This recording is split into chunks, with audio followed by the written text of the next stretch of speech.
narratives and storylines about this football team when we don't have to manufacture anything. They're making the comments. You know, the fact that the facts are what they are, the way in which this contract negotiation for Micah Parsons has played out is so counterintuitive to everything that front offices are trying to get done year after year with players like Micah Parsons. You dream of this scenario if you're a general manager. You dream of drafting a guy in the first round at an impact position who has been on the football field for you, who has been a force multiplier on your football team, who's on a Hall of Fame trajectory. These are the kind of guys you go to early and you say, we want to take care of you because we want you to be a guy who eventually becomes one of those people on the Mount Rushmore of this fantastic organization.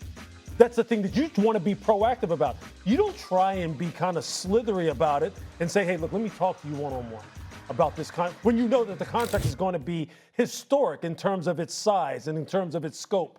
This is the kind of thing you go to his agent and you bring him in and you say, hey, look, this is a foundational guy. This is a foundational guy in the history of this organization. Let's do this the right way and get done with it. And now you won't talk to the guy's representation. Now, what is that? If your argument here, we're saying two things. The first thing we're saying, well, he handled this negotiation poorly. He showed disrespect, didn't bring the agent in, and obviously Parsons is not as sharp as the agent because he's not, he's 25 years old. I agree with that. If your argument is Jerry Jones should have handled this negotiation much more properly and been fair to the kid, 100%. But that is not the argument here. The argument here, to me, is simply, will Michael Parsons be a Dallas Cowboy on September 5th? And on September 4th, I still swear he's going to be, and you and me and Ryan and Stephen A. and Molly, we're going to say, okay, enough of that. We've spent 3 months on it. We got a lot of mileage out of it. Boy, did we get mileage out of it. Now let's play the football game on NBC on September 5th. That's where I think we're going to be. I don't necessarily see that as being the case. I just don't. I don't see it being that easy. Go ahead, Stephen A. Well, it's not going to be that easy, but just so y'all know, Lewis and RC and Molly, in case you haven't noticed, there's a new show coming on Sirius XM September 27th, September 2nd. It's the Stephen A. Smith Show on Mad Dog Sports Radio. I debut September 2nd. I'm the lead-in to Mad Dog Russo. And then I re-air after he goes off the air. And you know me, I'm the kind of person to come back on live after 6 o'clock if I ain't like what the hell I had him said between 3 and 6. That's always that potential with me. I bring that up for this reason. There's a whole bunch of people throughout the industry, and they're not wrong. I'm not castigating anybody, but think just like Doggy. Week 1, he's going to end up a Dallas Cowboy, and that's that. For some of us, it ain't like that. We ain't going to have that kind of mentality. It's not about him signing by week 1. It's about what happened during the process. And I would ask Doggy to take this into consideration.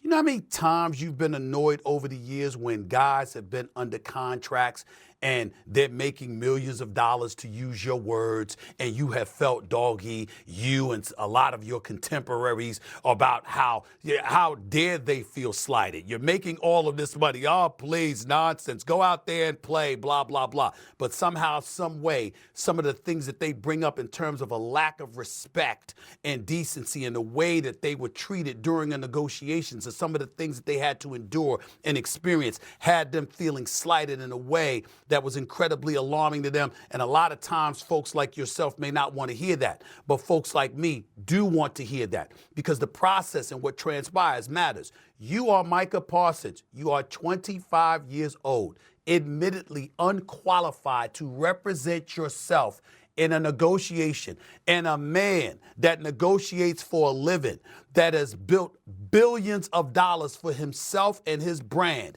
who is in his 80s, who has been doing this for the better part of the last 60 years, at least 35 years before you were even conceived. This man is standing there and treating you like you're somebody that made an agreement with him and won't even talk to your representation. And then his son comes out and his son says, oh, Micah Parsons has to want to get paid. And now we've got the daughter talking about how, you know what, this what comes with the territory. That's the media intimating that it's some kind of fabrication as opposed to accepting the onus and the responsibility that comes along with them. I love me some Jerry Jones. I know he's done a lot of good for a lot of former players and a lot of people. Everybody knows I have a relationship with them. But this stuff right here, this is some inexcusable stuff that I believe he needs to explain. I'm sorry. There's no way around that, doggy. There's no way around that. There's a level of respect and decorum that entitlement has made absent in the comments of the Jones.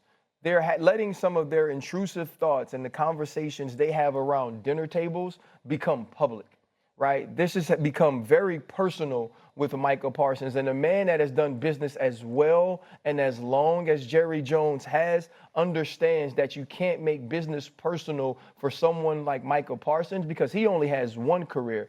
They've been able to grow this business $9+ billion in 30 years where they haven't been to a championship game. Micah Parsons only gets one chance at this.